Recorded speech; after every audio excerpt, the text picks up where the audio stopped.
গতকাল থেকে একটু দুধ চা খাবো খাবো ভাবছিলাম, বাট যাওয়া হচ্ছে না।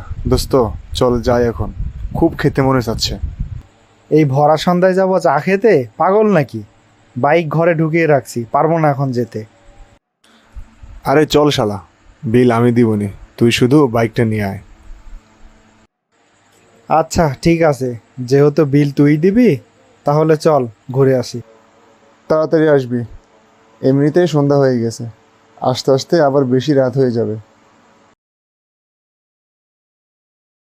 যা দোস্ত, আমার 45 টাকা শেষ চায়ের বিল দিতে গিয়ে।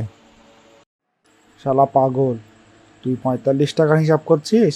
এদিকে আমার বাইকে 70 টাকা তেল ওঠানো ছিল, বাসায় এসে দেখি সব তেল শেষ।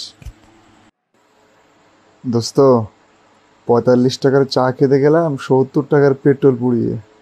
চায়ের নেশায় চলে গেলাম নাকি আবেগে গেলাম ঠিক বুঝতে পারলাম না। বদমাস, ডাকিস খালি আর কোনোদিন চা খেতে।